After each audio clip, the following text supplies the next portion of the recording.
Hello? Yes, we are starting in 5 seconds exactly. Sorry about the delay. Okay, thank you.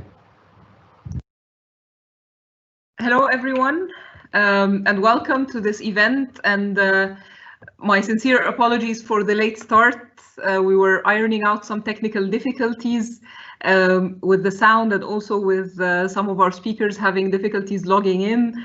The usual IT, nooks and crannies that we sometimes have to navigate through. But luckily we have enough time, so we'll be able to squeeze in all the content. Thank you so much for joining us. My name is Sally Radwan, and I'm the Minister's Advisor for AI here at the Ministry of Communications and Information Technology. We're very happy to host you here today and to also welcome our very distinguished speakers that we're all very excited to hear from. So I'll try to cut this as short as possible so we can maximize the time for our speakers. As you know, this webinar is titled AI for Everyone, Applying AI in Developmental Sectors to Benefit the Underserved. It's organized by the Ministry of Communications and Information Technology in Egypt. And it also serves as part of Egypt's participation in the ITU and UNESCO Digital Inclusion Week for Arab States, as well as also part of Egypt's contribution to the UNESCO Information for All program, or IFAP. Just a quick overview of the agenda. First, we'll have a number of introductory speeches, followed by a panel discussion, and then a Q&A where panelists can be asked questions by the audience. Once the panel starts, please feel free to start typing your questions into the Q&A box. Ideally, also please mention the panelist that you're sending your question to. But for now, and without further ado, I leave you with the opening speech by Professor Dr. Gheda Abdelbari, the Secretary General of the Egyptian National Commission for UNESCO. Dr. Gheda, the floor is yours. Thank you so much, Dr. Sally, for this kind invitation. Dr. Ghait Fariz, Director of the UNESCO Regional Bureau for Sciences in the Arab region, Dr. Renard Chal, Deputy to the Director of the ITU Secretariat, Dr. Sally Radwan, Minister's Advisor for Artificial Intelligence, dear colleagues and friends from the Arab National Commissions and from the Ministry of Communications and Information Technology. Actually, it's an honor for me to participate in the 2020 edition of the ITU-UNESCO Regional Digital Inclusion Week, with a pertinent and important theme this year, which is serving the underserved in times of crisis, no one left behind, and namely the activity proposed and organized by the Egyptian Ministry MCIT, I will use the abbreviation, under the title of AI for Everyone, Applying AI in Developmental Sectors to Benefit the Underserved. The Regional Digital Inclusion Week for the Arab States, organized annually, it offers a real opportunity to exchange experiences and knowledge and promote collaboration and support problem-solving innovation among digital inclusion stakeholders. It brings together politicians, practitioners, and researchers, as well as beneficiaries, and highlights as well UNESCO's International Day for Universal Access to Information. And just quick information, the International Day was adopted by the UN in 2019. Although it was adopted by UNESCO in 2015, in 2019 it was adopted by the UN. Of course, aiming to achieve the Sustainable Development Agenda 2030, which is completely in line with Egypt's Vision 2030, with the goal of increasing access to ICT and seeking universal internet access. Allow me to speak a little bit on behalf of the Ministry of Communication and Information Technology, saying that they are joining this year the 2020 edition of the Digital Inclusion Week with two activities. The first one, this webinar, and a second one, which is it's a great activity with Qudwa Tech. And this activity is the training of women entrepreneurs for women's empowerment, aiming to empower girls and women and create equal opportunities for them to become professional entrepreneurs.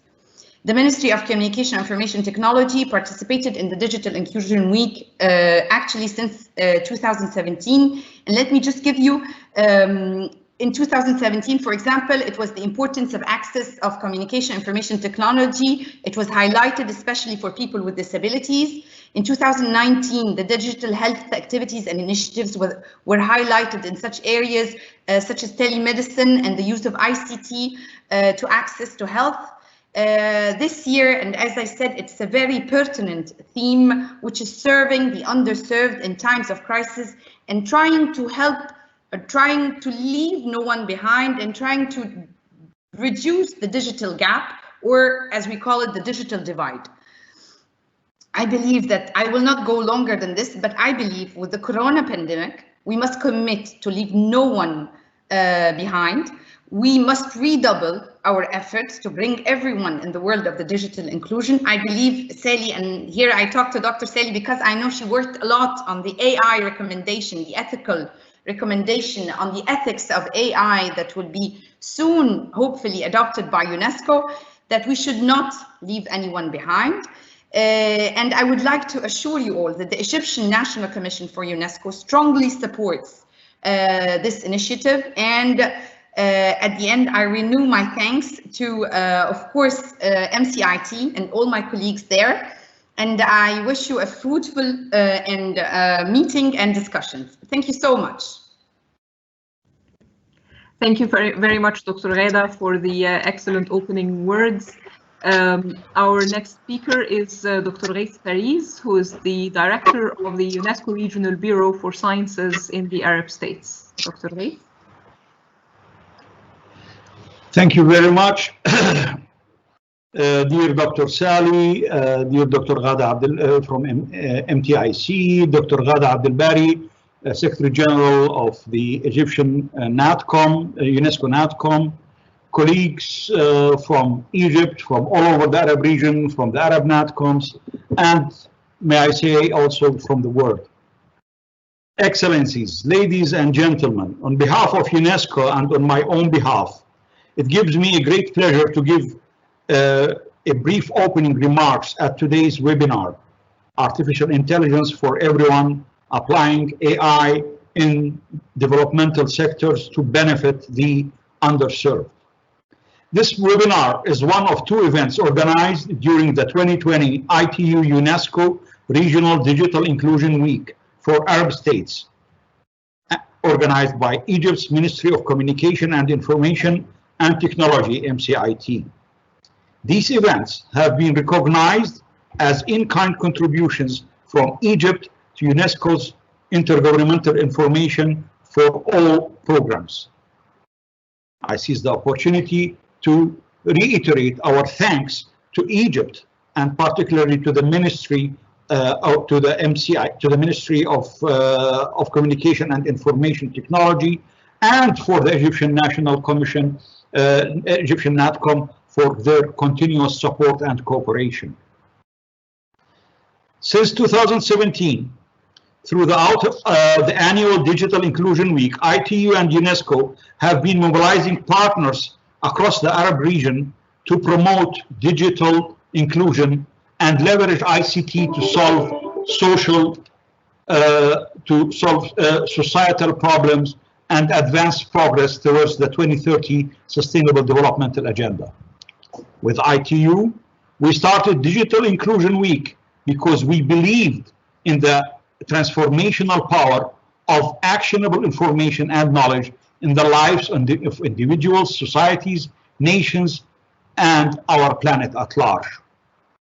At the heart of this shared vision is a drive and conviction to ensure that the most vulnerable and excluded can benefit and should benefit from advances in science and technology. From its inception, several Arab governments and Arab countries all over the Arab region, including the government of Egypt, has rallied to this cause, and we are grateful for all the strong engagement in Digital Inclusion Week all over in the region, and particularly in Egypt. The COVID-19 pandemic. The COVID-19 pandemic has demonstrated the importance of digital inclusion and its contribution to human development. Digitally included students around the world have been able to continue to learn remotely and interact with teachers and classmates in the face of social distancing measures that included schools closures for long periods. On the other hand, those without devices, internet access, and digital skills to take part in online classes still face the danger of being left behind. This is only one example of the benefits, and may I say something, the benefits of inclusion versus the disadvantages of non-inclusion. Similarly, digitally included workers and employers have been able to continue to work remotely. Such workers are in some ways less impacted by the disruptions of the pandemic on livelihoods. According to Dr. Julie Posetti, one of the co-authors of a paper published by UNESCO, a policy brief about COVID-19 disinformation, he states that access to reliable and accurate information is critical at the best of times, but during a crisis such as the ongoing COVID-19 pandemic, it can be a matter of life and death. Here too, the digitally included have been better equipped to receive and find verified public health information. They are also more likely to have the means and skills to detect and resist disinformation. As we adjust to the new normal and seek to build back better, we must act on these lessons and redouble our efforts to ensure the digital inclusion of every person on this planet. Artificial intelligence is another important frontier where we must ensure the inclusion of all persons. Even if unseen, artificial intelligence plays a role in billions of people's lives. During COVID-19, artificial intelligence has helped to mitigate the economic impacts of the crisis. On the public health front, it has reduced the spread of viruses through the track and trace technologies. However, along with its numerous advantages, artificial intelligence also generates new risks and dangers. These include malicious uses of technology, breach of privacy, as well as further deepening of existing inequalities and divides. Therefore, we must address these challenges and reduce disparities in the ability to use and benefit from artificial intelligence between countries and across all societal divides, including the gender divide. We need artificial intelligence that is human-centered and that benefits all. UNESCO is taking decisive actions to the establishment of policies and regulatory frameworks that promote artificial intelligence that benefits humanity as a whole. As mandated by its member states at its 40th General Conference organized in November 2019, UNESCO is engaged in the development of a global standard-setting instrument. This instrument will provide the necessary normative and ethical basis for guiding the application and development of artificial intelligence to serve humanity. In this respect, we would like to recognize the active support and engagement of all governments in the region and their support, and may I say even in the world at large, and again with the particular support, most thankful support from the government of Egypt in this international process and their contribution to the ad hoc expert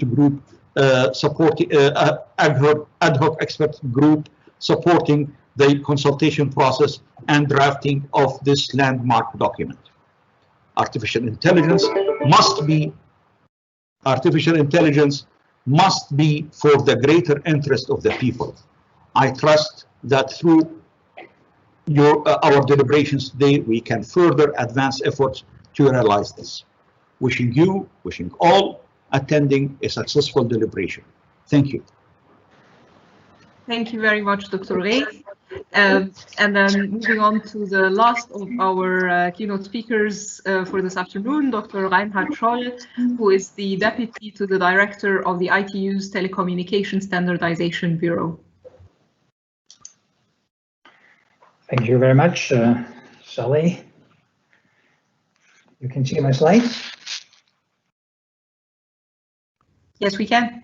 Okay, good. So I'd like to thank the Ministry of Communications and Information Technology of Egypt for contributing to the ITU-UNESCO Digital Inclusion Week in the Arab region. It's the fourth time that we are actually organizing, or the fourth year that we are organizing that. And we have 23 stakeholders on board and 21 events scheduled throughout the week. So I'm going to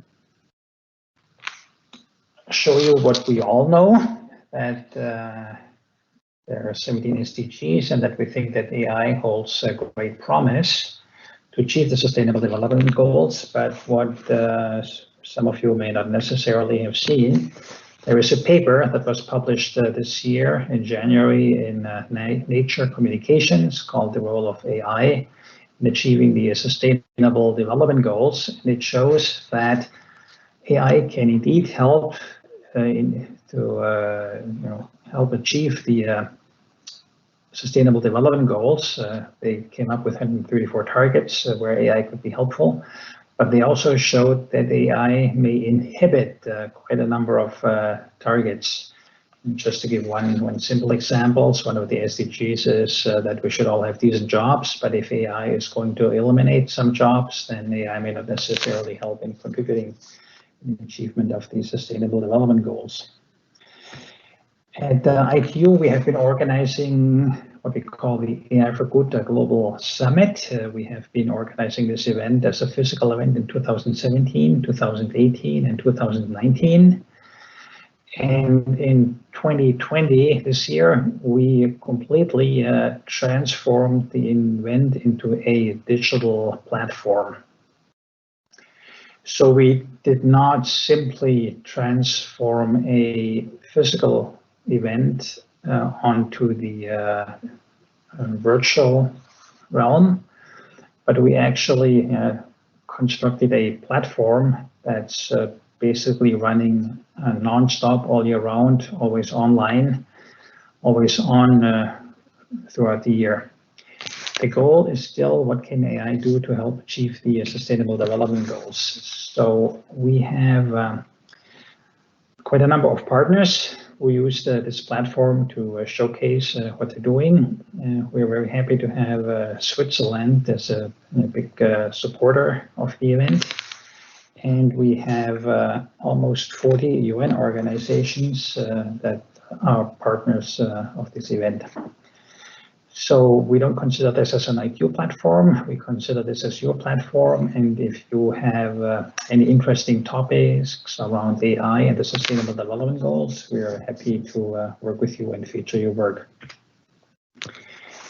This is what I call our digital bouquet of flowers, our digital service offerings. We bunched them together into 3 categories that we call learn and build and experience. And so we have a total of about 10 services right now that we offer. Maybe just to pick a few, we have what we call an innovation factory. So that's a pitching session for AI startups. We have keynotes where we feature AI luminaries who share their vision. We have something that we call perspectives, which we're starting now. That's a produced episode where we work together with a TV studio. Then we have something that we call AI for Good. That's more shorter content that we stream directly to social media. We have something that we call artistic intelligence, where artists showcase how they use machine learning to push the borders of creativity. And we are running also a machine learning challenge in 5G networks, where we have over 500 students and professionals from over 60 countries that are solving problems that network operators are facing. So we have also programming for developmental sectors. Here is a snapshot of some of the events where we targeted the underserved. And to give you a feel for how much of content we're actually streaming, so this is the program for the next couple of weeks, and you see that basically every other day we have an episode that we broadcast.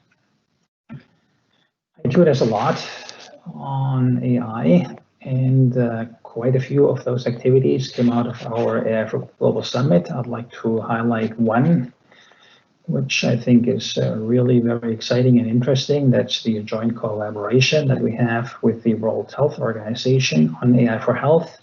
And the idea is to come up with a benchmarking framework where we check the quality of AI models. So if you have an app that's detecting whether you have skin cancer, how do you know that you can trust this app? And so we're working with the regulators, like from the United States, the FDA, or the European regulators, Chinese regulators, Indian regulators, to come up with a benchmarking framework that would allow you to have confidence in AI tools. So with that, I hope all that you may wish to join us to help us move the needle forward and help achieve the Sustainable Development Goals by 2030. Thank you. Thank you very much, Dr. Scholl. And indeed, AI for Good is one great example of how AI can be used for or tailored to serve development goals. And from an Egyptian perspective, we're proud to participate actually in this week's session on AI for Good this Thursday, and very much looking forward to that. Thank you so much to our excellent keynote speakers for the fantastic opening remarks, and which actually paved the way quite nicely for the panel discussion.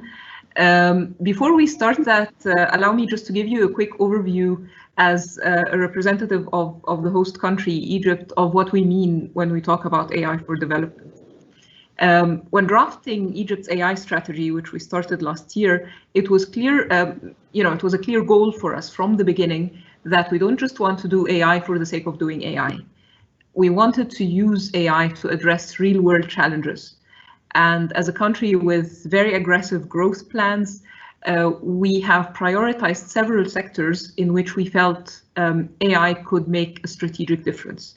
And these sectors are agriculture, which also includes water management, environment, and so on, healthcare, infrastructure and manufacturing, and economic planning.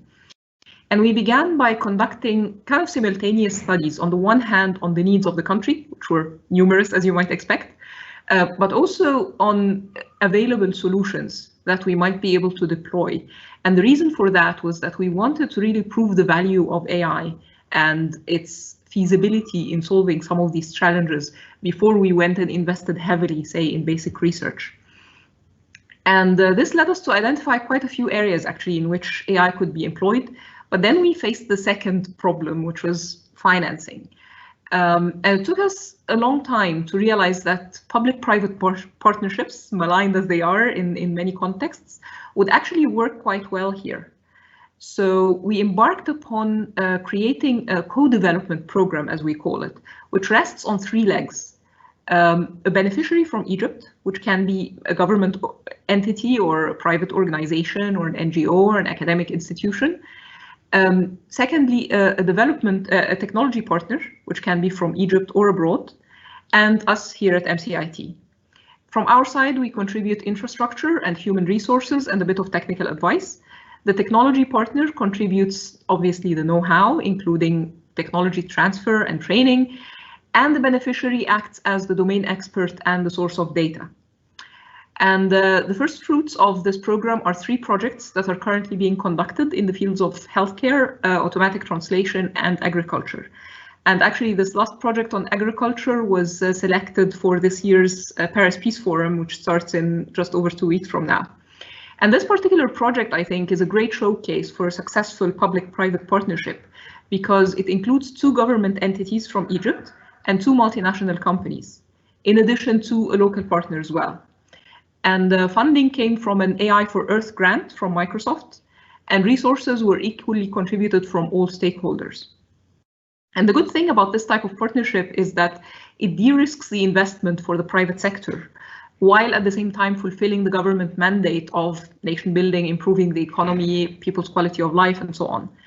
And combining the domain expertise from government and the technical expertise and agility of the private sector, and then coupling that with innovative funding models like grants, like in-kind contributions, really enables at least pilot projects to take off quickly and prove the value and be effective, and really de-risking the potential solution before embarking on a full-scale implementation, which is exactly what we're doing at this stage. So we're moving this project from pilot to a full-fledged implementation. The pilot was conducted in an area in Kafr Sheikh Governorate here in Egypt, and now it's being rolled out across the country. And we're trying to replicate the same model across different projects and different sectors as well.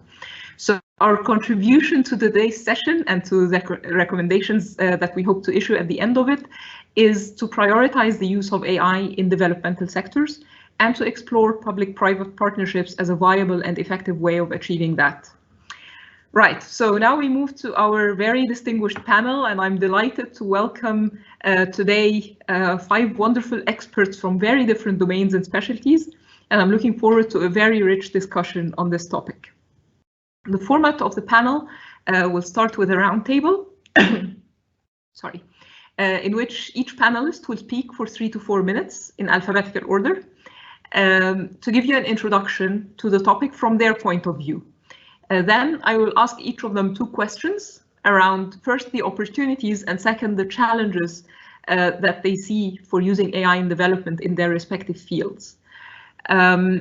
And as we mentioned in the beginning, you're welcome to start entering questions into the chat. Please be concise so we can quickly and easily transfer your question to the panelist. And if possible, please specify which panelist your question is addressed to. Now, without further ado, let me start with our first speaker, Ms. Jana Albaba, who is a program specialist for social and human sciences at the UNESCO Regional Office in Cairo. Jana, over to you.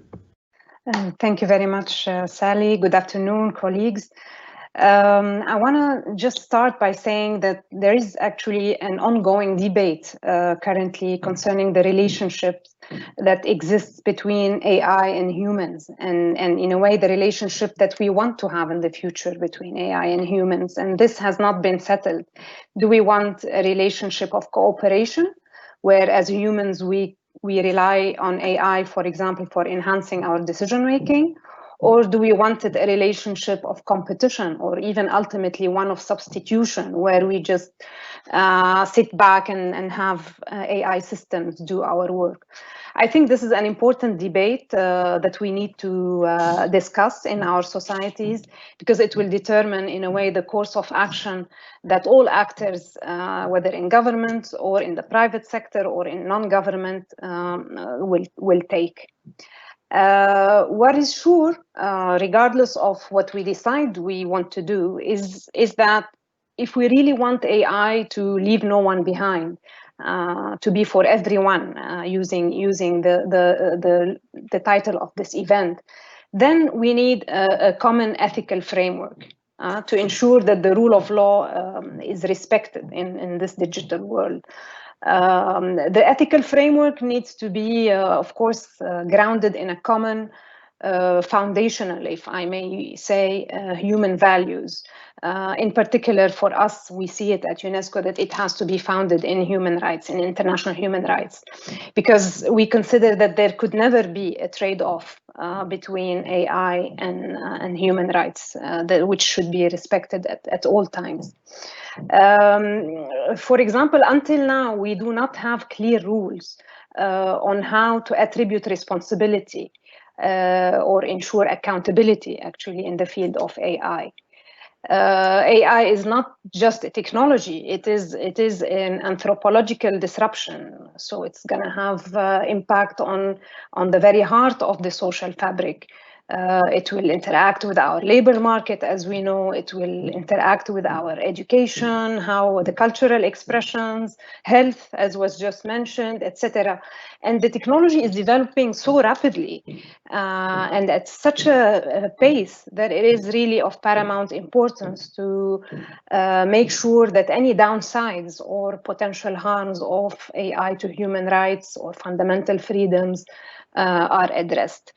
And this is why actually UNESCO has embarked, as mentioned by Dr. Reith, earlier this year, on the elaboration of this global recommendation on the ethics of AI, which, among others, the document will address concerns of privacy, for example, and data protection, given the increased surveillance, the gender and racial biases, the increased potential digital exposure by populations at risk, vulnerable population, and increase in disinformation, etc.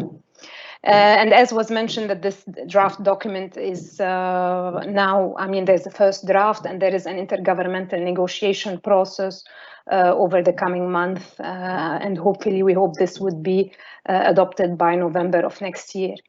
I just want to mention actually an interesting thing that came out of the consultations that took part about this draft recommendation, especially among the youth, because it reflected some diverging views between some of the engineers, if I may say, or the interested in technology, the youth who are interested in technology, who believe that the measures that we have included in this draft recommendation were too prohibitive for AI development, whereas other youth whose background are more into law and social science backgrounds, they were calling for a stricter protection measure.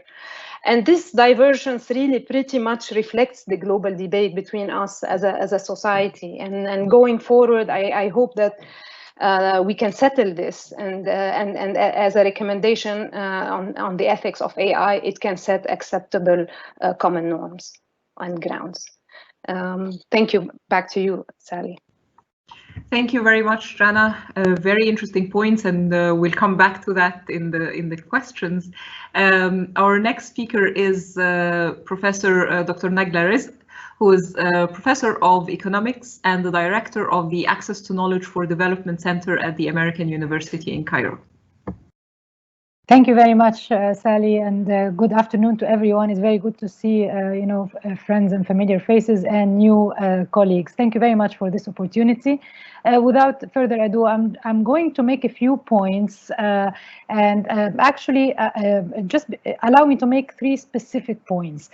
As we talk about AI and the threat of AI, the threat of the benefits and the threats and the tension, the paradox, we're really talking about, it's just an exaggerated or an expanded version of an issue that we've talked about before when we talk about information technology and growth and development. This discourse has been going on when we talk about IT. Right now, it is only sort of an expanded version given the scope and the speed of the development of the technology. So in that sense, let me make 3 specific points. First, I want to talk about the MENA region and what is unique about the MENA region in this context. Yes, we have diverse, we may have a diverse set of countries that have different resources, different sizes of human and natural and capital resources, but we do actually have more in common than our differences. Indeed, we are a youthful region, and that's very relevant to this conversation, a region that has more than 50%, almost 60% less than 25 years of age. So that is the future. We sadly have high rates of unemployment of the educated, of youth, and of women. And we have informal livelihoods, we have informal work, we have informal communities and urban centers, and we do have levels of inequality. My interest in this comes from the impact of AI and inequality, and my objective is to indeed, how can we use in every way the technologies for good, for inclusion, for mitigating the inequality and actually reversing this trend. So really my first point is that the region has so much in common, and the challenges that lie in there feed into a potential multifaceted, complex, layered inequalities that end up being an inequality of opportunity and not just of wealth. Now, this is also on the analog side, but also on the digital divide, as our colleagues have quite well mentioned, and they both mesh together to give a potential for inequality. Now, this could actually be a challenge, but I want to turn it into an opportunity. I don't mean to paint a bleak image. On the contrary, I just want to present this as potential for the usage of AI for good. So that's my first point. My second point is that when you talk about AI in MENA, I am a development economist by training. I'd like to unpack the story. There are issues related to data. There is the infrastructure, there is the algorithm, and there is perhaps the most important component, which is people. So there are, when we talk about this, there are issues to be looked at within these different subcomponents. So when we talk about data, it's a major challenge in our part of the world. We have, data that is perhaps locked sometimes, that may be politicized, but there is also, it also offers great potential for entrepreneurship, for data-driven innovation by the youth. There are issues related to data that may be incomplete or inaccurate. Again, an opportunity, a challenge, but an opportunity to work on this, especially in light of what we went through with COVID-19 and the need to include everyone, leave no one behind. Then we need to see everyone. So we need to deal with issues related to any inaccuracies, any blurs, any blindness of the data, to move forward and utilize the technology for good. There are issues related to algorithms. My colleagues have very nicely mentioned, I note Dr. Ghaith's human-centered AI and Jana's mentioning responsibility. Responsible AI is very important. So when we look at algorithms, we need to unpack the story. We look at issues related to black boxes. We do not want algorithms to be black boxes. We need to humanize the algorithms. We need to work as I really like the example that Sally presented. When you have domain experts involved. So the need to have the technology benefiting the users and engagement of the users and engagement of domain experts in the story. So that's the second part. Also, enabling environment. Jana very nicely mentioned, the legal framework is very important. I'm very happy to follow what's happening with Egypt's AI strategy. Indeed, I am involved myself. I'm very proud to be involved. But I also see colleagues in Tunisia. There's in Saudi Arabia, AI strategies and activities taking step in that direction, and in other parts, in the UAE, of course, and other in parts of the Arab world. So when we look at the AI story, we need to unpack it and see how we can use components of this story to mitigate inequality and indeed use it for good. Now, the most important component is people, the future of work and skills. How can we use the technologies to upgrade the skills of our youth, especially given the situation with our demographic structure, and indeed how we can also cross-skilling. We need to cross skills people in different fields so that we can make use of the technology and the data and AI for inclusion. Of course, when we talk about data, there is need to look at open data. The situation of open data in the Arab world, leaves potential for moving forward and improvement. There is data. There is a challenge of improving on the data that's available, but we do have data, and perhaps opening up the data can also help inclusion and serve entrepreneurship initiatives. Now, rays of hope. I mean, I spoke about the Arab world, and very quickly, the need to unpack AI story, but rays of hope so that we can look forward to the tremendous potential that came, with COVID-19, as Dr. Ghaith mentioned, using digital technologies for education. Then there is a tremendous opportunity to consciously make the effort to utilize the technologies for enabling entrepreneurship, improving the skill structure of our youth, improving the learning, educational system, innovative ways of learning and education, innovative ways of using, collecting and using data for entrepreneurial initiative and for development-related initiatives. And also, there is definitely a raise of hope in government initiatives moving forward with AI, with the understanding of the multidisciplinarity and the need to, be aware of any, not to decontextualize the technology. The technology has to be contextualized in the human aspects, in the human element, and consciously used for inclusion rather than inequality. There is tremendous potential for doing that, and I am very hopeful, in the efforts that are being done, especially also with the partnerships between private sector, public sector, and the civil society. I will stop there, and I'll be happy to speak in more detail about these issues in the Q&A. And thank you very much for giving me the opportunity. Thank you very much, Nagla, for the excellent opening remarks. And now we move on to Dr. Thaer Yassin, who is the Regional Plant Protection Officer at the Food and Agriculture Organization of the United Nations Regional Office for the Near East and North Africa region. Hello, everybody. Here is Thaer. So I'm glad to be one from the panelists in your meeting. I prepared just a few slides to introduce some subjects which we are dealing with in agriculture in FAO. The subject will be focused in plant protection activity in the MENA region. Actually, I'm glad to hear also from Ms. Sally about the good news coming of the private and public sector working in agriculture project you are applying in Egypt, and we would like also to collaborate together in the future to extend this experience to other countries. That would be very interesting for our side.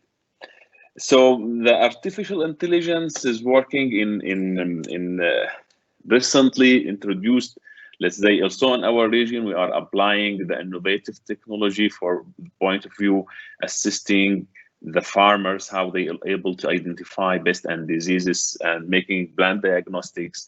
And that's one from the key factor. The challenges was farmer was not able to know and to work on that to be able to get a decision. So is it transformed from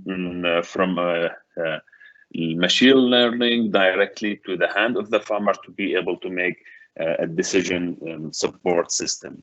Other important methods now, I don't know if you all will hear about the full armyworm. It's a new insect, comes from Africa and across all our region, and now it's recently registered in identified in Jordan, and the big risk to have it and so on in the Middle East. This insect is very aggressive and eating a lot of crops, and was difficulties for farmers to be able to identify where it is and how to manage it. This is why FAO make this full armyworm monitoring and early warning system, which nominated FAMOUS.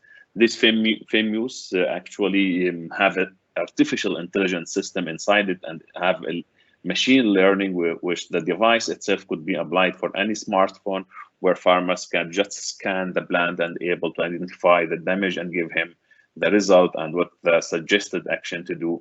Have several language, even in Arabic language, and FAO providing training and also some sustainable action to be done rather than using pesticide or spraying chemicals in the nature. Other activities running also in the region is the remote sensing, the use of satellite and drones, which able to identify large scale screening and large scale identification of diseased plants, also calculating the surface of infested or non-infested plant, or even planning a newly agriculture, estimating the yields, estimating, predicting the market, and working in this direction. Artificial intelligence application in this field is very important. Another important session is working recently also is the genetic use, the genetic enforcing and empowering the plants to give them the superpower by scientists using these genes inside the plant. We are not talking only on GMO or genetic modified plant, but also in highly empowered plant by giving them resistance to some diseases which we are not able to find a sustainable solution in this moment. And this is one from the most promising area we are working together in this. Other activity, I hope that most of you know about that, the artificial use of the knowledge and recognition of inside the screen houses, and the use of robots, mechanization in the reversion of vertical agriculture. So this is briefly, very briefly, what I may say what we are doing in the region, but many other examples could be mentioned. I mentioned also one app, but many apps, an application now. There is one called Susa Hamra. It's the red palm oil, also using for protecting the plants from an insect who's devastating palm trees in the region. Another one, we call it Al-Wafi, new app giving simple actions for any farmers for crop by crop, just to run step by step and give him a recommendation. Maybe I will stop here for the second round for introduction. So over to you. My interviews is just going very technical, specific, and the application of the artificial intelligence in the ground. Over to you. Thank you, Sally. Thank you very much, Dr. Saer Yassin.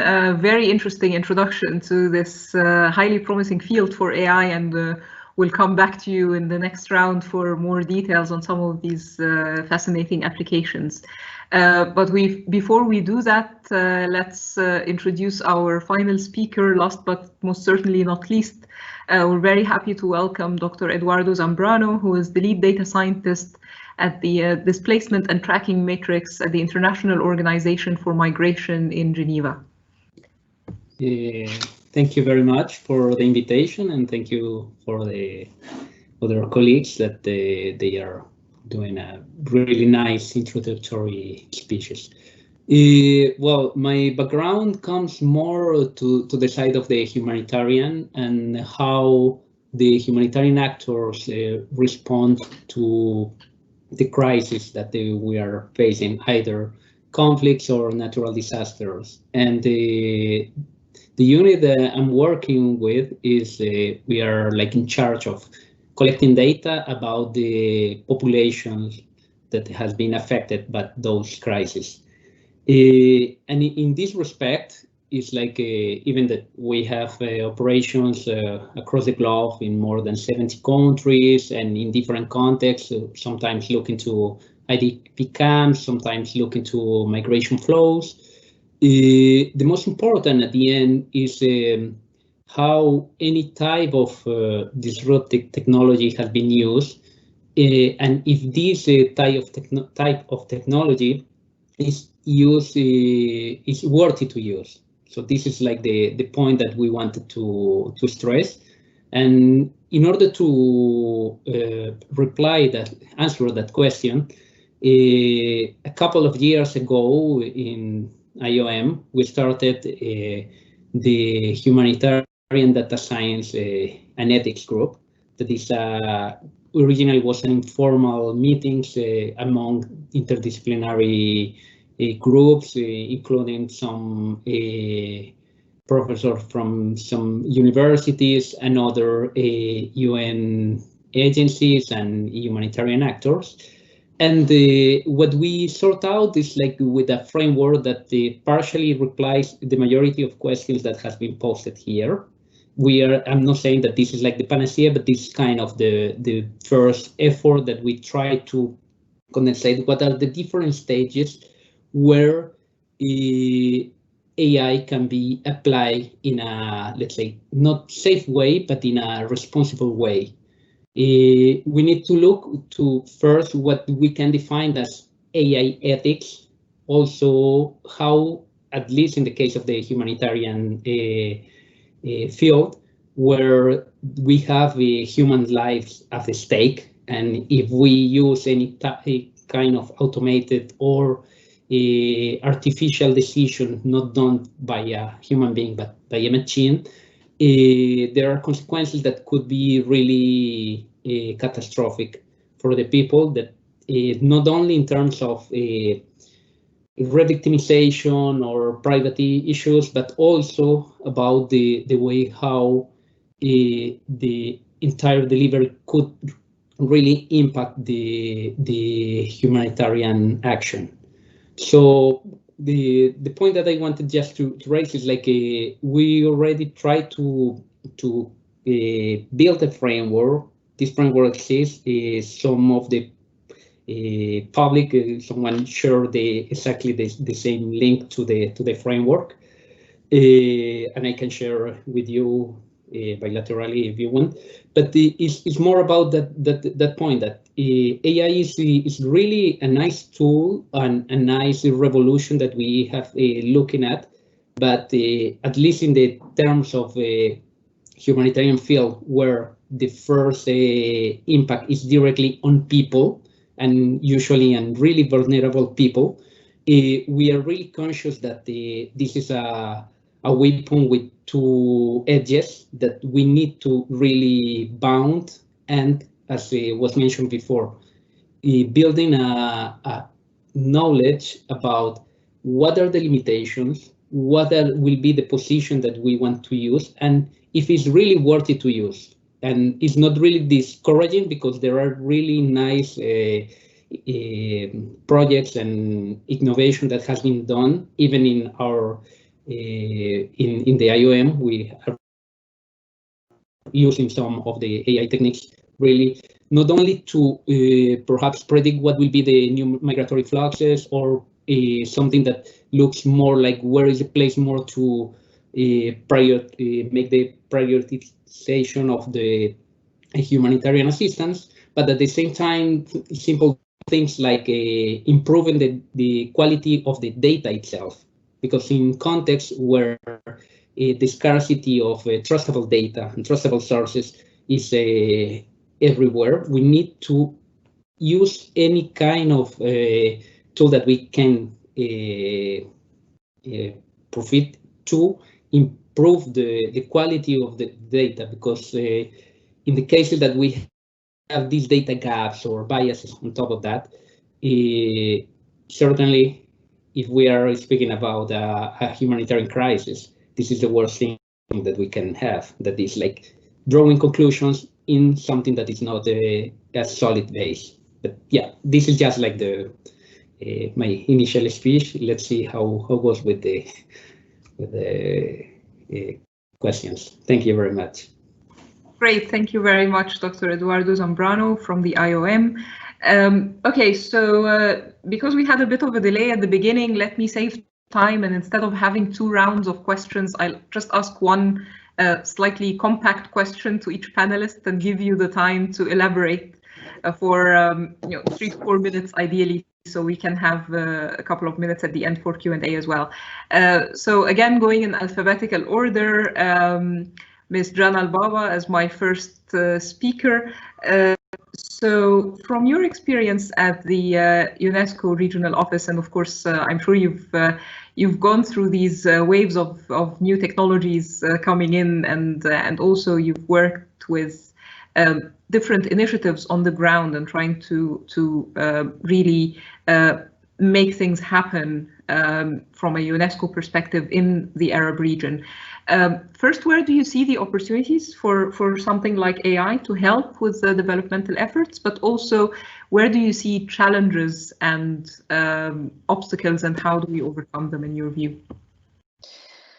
Okay, well, in terms of opportunities, definitely there are opportunities in all sectors, and we've just heard them from the colleagues, from you and from all the colleagues participating. But let me perhaps talk about one that is close to the heart of UNESCO, and that is to the opportunities of AI in education. So we're talking here AI-powered education, which appears to have some significant potential. UNESCO has recently done a compendium of the initiatives in AI being done in the education sector. And we really realized that these AI-powered education applications are being tried and tested in many parts of the world, including in our region and in Africa and other developing countries. So there is a key use of AI in the classroom in what we call personalized learning. So here we are talking about AI-powered system that can recommend to the students which learning material they should work with, what pathways through the material they should follow, etc. There are also other initiatives being developed where there are AI applications to support the teachers. For example, to automate certain routine or administrative tasks of grading or record keeping, etc., so that the teachers have time or can allocate time for the more creative, let's say, or the more inspirational aspects of their profession. And this, if it happens, really would lead to a redefinition of the teacher's role, more of a facilitator of learning, as we would like to see. Now, of course, in terms of the challenge of applying this is, maybe let me put it within two points. First of all, in order for this really to be developmental, to help the learners, you need a tight collaboration between the AI experts on the one hand and the expert educators on the other hand. And this is not very straightforward because on the AI, people have maybe share limited knowledge of pedagogy and issues of learning, etc. And the educators might be cautious or demonstrate little appreciation really for the potential of AI.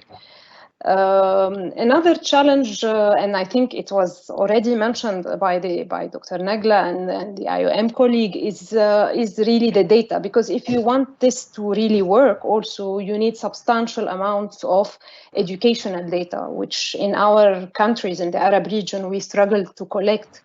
So the educational data needs to be accurate. And we need to know who owns this data also, the issue of data ownership. And in the particular case of education, there is the issue of informed consent, because here we're talking about young learners who may not be able to provide, for example, informed consent for the use of their learning or educational data. Let me just finally just conclude that in general, for AI to yield the opportunities we want from it, we really call for a decolonization, if I may use that term, of AI and of knowledge in general. What do we mean by that? It's really to make this technology open to society, but also open to some of the excluded knowledges. So it's not only limited to one knowledge producer, because presently there are really just a few actors in principle who are participating in the design of these AI systems, and few understand how they work or really get to benefit from them. So especially when we talk about AI research, really it's being monopolized to a large extent, and there is an inequitable distribution of knowledge. So we really need to establish also, close the gap, if I may say, in terms of the AI research by creating our own AI research centers within universities in the Arab countries. Now we're seeing some good examples, I'm not saying, but I think we really need to do more. And if we can also encourage more women to become involved in the research and development of AI, I think that would also help bring this inclusivity that we are seeking. And we also, of course, need to close the gap in terms of broadband coverage that still exists in some country. So my recommendation would be for more, of course, multi-stakeholder cooperation in this field as a necessary step to ensure basically that the development, implementation, and use of AI systems is really benefiting everybody as we would like. Thank you. Back to you. Thank you, Jana. Excellent points. And may I add a couple of points from UNESCO? Sure, please go ahead. Well, thank you, Jana. In addition to all the points that Jana mentioned, which actually represent our major lines of action in this area. Another two things that I just wanted to mention: the ethical part. You know, in the Regional Bureau for Sciences in the Arab States, we have worked together for the last couple of years on the Charter of Science Ethics in the Arab region. And this charter was ratified at the highest level by the presidents, kings, and heads of states in 2019. And an essential part of that is also to talk about responsible science, including artificial intelligence, which includes artificial intelligence and its potential applications in development and the inclusion and all the other things that were mentioned by Jana. So the ethical part, I think, is something that we have been working on. We have been planning, and we will expand. And the charter was endorsed as an indicative, shall I say, document by the heads of states, and now we'll be working with governments on ways on how to realize this charter and how to activate it in legislative terms and on the ground in the various countries. Another major initiative that I thought also of adding, and this is, I think Jana touched on it, is the Open Science Initiative. We have had recently, of course, Open Science has been adopted by UNESCO as a declared policy. In the region, we actually a couple of months ago, about a month ago, we had an Open Science podium with the participation of almost all Arab countries. Maybe one country didn't, everybody participated, and we agreed to establish the Open Science Podium for the region, which I seize the opportunity to invite all. It's an open podium for all. We call them science workers. I think Dr. Najla would recall this term from the days we worked together in the Arab Knowledge Report. So it's open for all the science workers. And here and now, with the perspective of artificial intelligence being now on the avant-garde of these science, or one of the major vehicles for transforming knowledge into actionable or for addressing our pressing socioeconomic challenges, we are inviting all to join. Of course, there are several other initiatives about inclusion. I think Jana touched on that, but I thought of just highlighting these two major things. And in addition, many. I think the time will not allow for everything, but these are the two major things. Thank you. Thank you very much, Dr. Reis. Moving quickly to Nagla, you mentioned a couple of very interesting areas in your opening remarks, and I'd like you to take the next 3 minutes or so to please expand on some of them. Maybe the questions about the different business models and the future of work in general and the future of labor markets, or whatever areas you think are important to highlight in terms of challenges, but also recommendations. Thank you very much, Sally. I will very quickly, I will take your point, but allow me to start first with the challenges to move to opportunities, because challenges always give way to opportunities. I think the overall challenge, if we zoom out, is that COVID-19 just exacerbated inequalities or unfortunate livelihoods for many in our part of the world. So if we're looking at unemployment, which addresses your point about the future of work, informal communities, people living in poverty, etc. So this is a challenge. Digital divide, of course, and those who were left behind because they did not have access. So let's turn this around. I mean, this is an opportunity for us to act a little sooner, perhaps, than would have taken place, to take aggressive steps towards mitigating the digital divide to start with, which is a fantastic opportunity for telecoms, for example, to work with initiatives to train people. So we think of education is super important, but also learning and lifelong learning and continuing education and skilling and upskilling. To address your point, we are in a situation where there is a challenge for young people, even educated people with degrees, to find work. So how can we think of ways to find innovative, business models, innovative work opportunities, innovative skills, and cross-skilling, where people from different skills get trained. So there is need for new ways of thinking of training, human capital, using the technologies to mitigate the impacts that have been really pushed harder by COVID-19. There are incredible opportunities for partnerships in that area. At my university, we've been just thrown into doing everything online. We've gained fantastic experience. I tell my university, make use of us. Let's get, funding for us to, give our effort to help educational institutions in less fortunate parts of the world or in remote areas. I'm more than happy to help with that as an example. So there are new opportunities that keep coming up. When we look at the future of work, there's all the talk about technology replacing jobs or technology enabling jobs. Clearly, in our part of the world, we want to push work that is enabled by technology rather than work that is replaced. It is a tremendous challenge. Here comes the need for data. We have proper data for our labor market educational institutions, but also data on what are our labor market needs that are changing all the time. It's a huge challenge. So these are opportunities for investments in, with partnerships to know what is going on, to be able to address and move forward.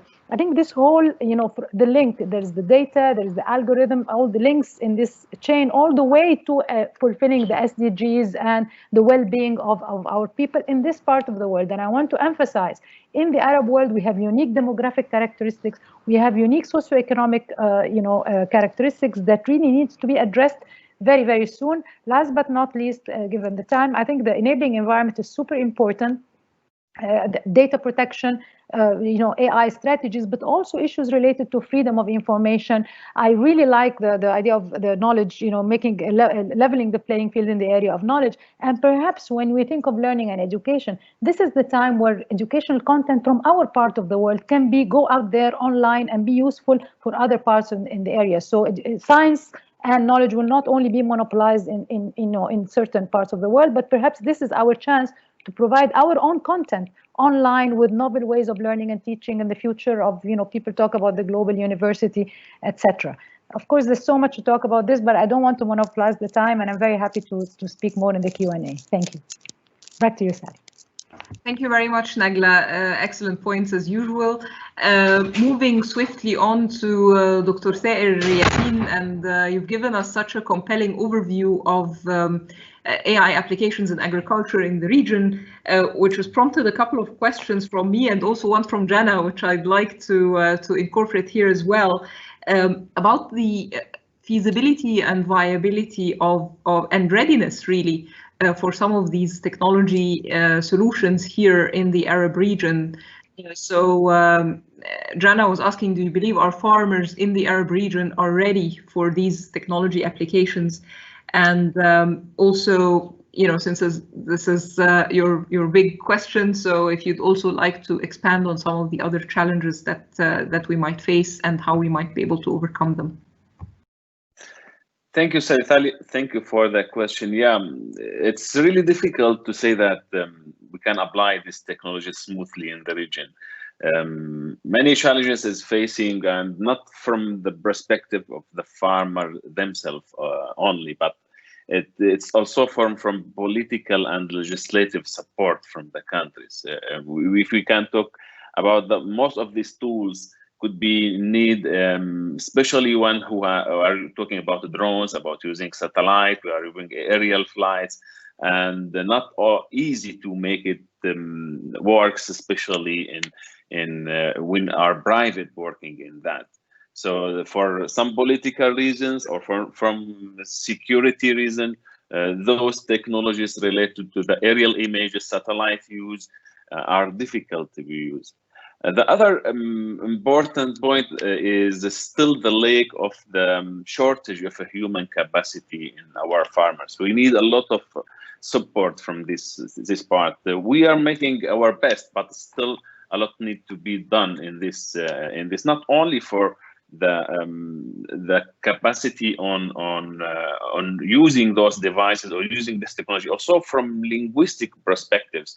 We are talking now even in our meeting now in Arabic, and I was very happy to learn with Ms. Albaba about the platform and the new education. But I believe here I have my children here living in Italy, and they're learning digitally by using Italian language. I would like also they will be able to travel with me to Egypt and to learn digitally in Arabic platform. So also the difficulties in the capacity, human capacity in not only for farmers, but for the society itself It needs to change mentality to start using the IT or the artificial intelligence. The third point, I may see the market orientation. So most of farmers scare, or both, they have small scale. They don't have capacity to be able to use this technology to sell their products. So even the market platform or the digital marketing, which can be able through the small apps, the small mobile phones, which the final farmer, and shorten the market sale and reduce the benefit of the broker from the small amount which the farmer himself is earning. And this will be important. This can be reached only by the human capacity or the development. I may say that one from the point you stopped me when you told me that a very good example for the collaboration between the private sector and government. And this, but unfortunately, this is, I can found it is a challenge. It's still a challenge. And you proudly mentioned that this is nice. Yes, it's one from the happy cases. This is why I would like to change it, to bring it outside. Really, it's a big challenge to bring private and the government to work together in digital and artificial knowledge, because where it's no profit. So opportunities is still coming, but we can say that the agriculture sector in MENA region is demonstrating is running fastly. But we would like to bring an important segment here for the challenges coming is the environmental sector, where artificial intelligence would help us in reducing, on taking care about our environment and making sustainable solution. Where in MENA region, this environmental point of view is not very well, let's say, highlighted or remarked in our region as compared with EU or as compared with other countries. That's all. Over to you. Thank you very much, Dr. Saer. And finally, I hope everyone is okay to stay for 5 more minutes, because I really don't want to cut the time short for Eduardo.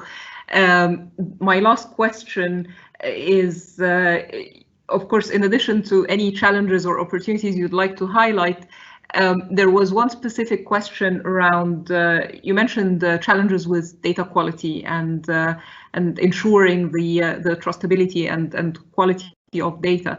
What do you think can be done in this region to ensure this level of quality and trust in data?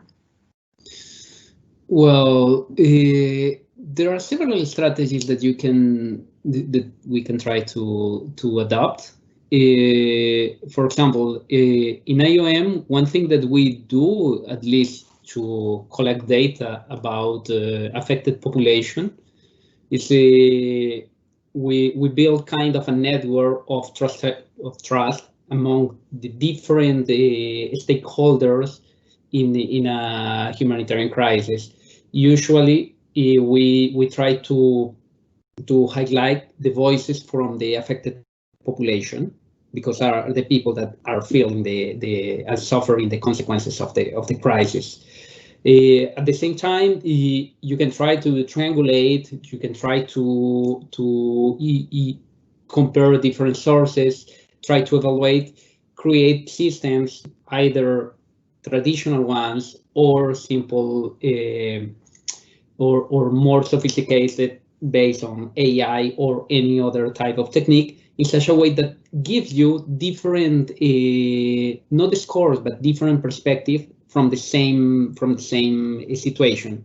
And then this is the part that personally I think that and I hope that human beings are still capable to be beyond any artificial intelligence, just because the idea is not only getting the different patterns, but getting this additional way how to build a complete puzzle.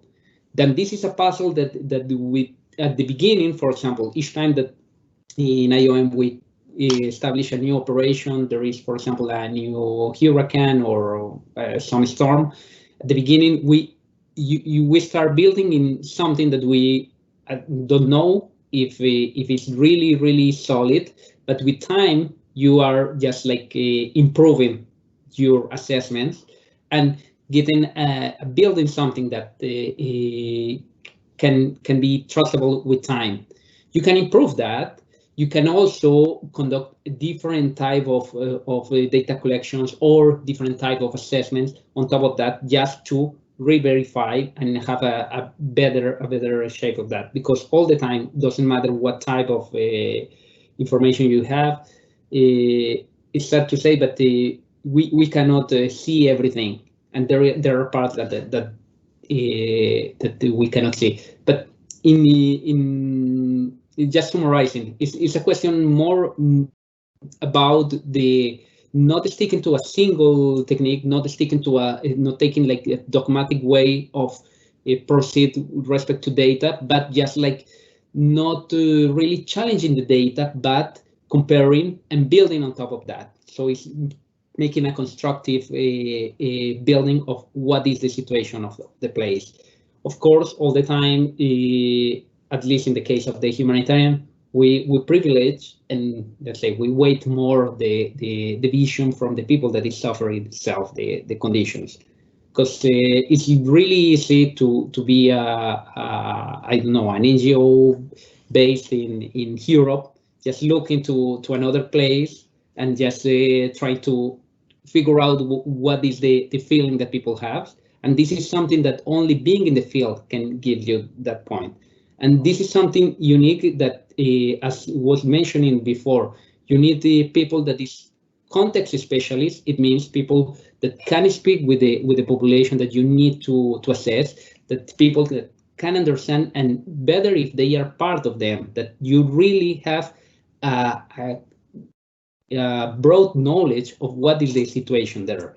And this is something that perhaps the word that was used before, like the decolonizing the knowledge, for me is more like not decolonizing, but adapting the knowledge and making it proper and in such a way and tailored to the situation that you have, with people that knows what is the terrain, knows how to, what part is important, what is not, and really have the experience to do that. And all the time, of course, just like don't try to get too biases on top of that, because this is the other side of the story. But yeah, this is kind of the thing that at least from the IOM side, we engage and we try to engage with the local people. We try to see the context. We don't arrive with a prefabricated tool and say, look, you need to use that. But it's something more like organic, that is like what we have in place. Let's try to align all the different pieces in this puzzle and build something that can give us, that can provide us a proper knowledge of the situation, and start building on top of that. So yeah, this with this I finish. Yeah, thank you, Eduardo. That was excellent, and thank you, everyone. I feel like we need an hour with each of you to do a deep dive on each of these topics, and I think we'll try to do that. Actually, I think it's important to have more of these discussions, especially in our region, and especially as AI starts becoming such an important part of our lives. We're a little bit over time. Thank you all for staying a bit longer. Before we close, two quick things. I'd like to just summarize the main recommendations that were made by our panel and our speakers, which we will use in the different fora, most notably the UNESCO ethics recommendation as well. So we talked about the importance of having an ethical framework, including focusing on responsibility and accountability, the importance of capacity building across all factions of society, for technical and non-technical people, but also for farmers, and in the different languages as well, and the importance of contributing content in the local languages. We talked about explainability, but also trustability and access to quality data. We talked about public-private partnerships and their opportunities, but also the challenges, especially around profitability and the importance of being market-oriented. Impact assessment and the humanitarian aspect of AI and keeping that in the foreground always. AI in education and its importance in personalized learning, the decolonization, as Jana put it, or the adaptation to the local context, as Eduardo put it, of and democratization of technology, but also of research and development, and the importance of building local capacity in that, but also in diversifying and being more inclusive, including to women, for example. And then finally, being in the field, being context aware, and working on the ground with the people who are going to use that technology. If I've forgotten anything, please don't hesitate to ping us an email, and we'll gladly incorporate your remarks. Thank you again all very much. Before we close, I just want to thank all our fantastic speakers for this excellent session. Thank you to all our attendees, and thank you again for bearing with us with the delays and technical difficulties at the beginning. Personally, I'd also like to give my sincere thanks to the team here at MCIT who helped make this happen, specifically to my colleague Muhammad Abdullah, who basically organized this entire thing from end to end, but also to my colleagues Samar and Noha from the AI and also from our international relations team, Muhammad Atiyah, Pasant Higazi, and Lubna Al-Ansari, who have been in touch with all our speakers, and without whose help this session would not have happened. Thank you all very much. Some people were asking about the recording of the session. It is indeed being recorded, and it will be made available through the social media channels of both UNESCO and the ITU. So stay tuned for that, and we hope to welcome you again at future events. Thank you very much again for attending, and have a great rest of the day. Bye. Thank you. Thank you. Thank you very much.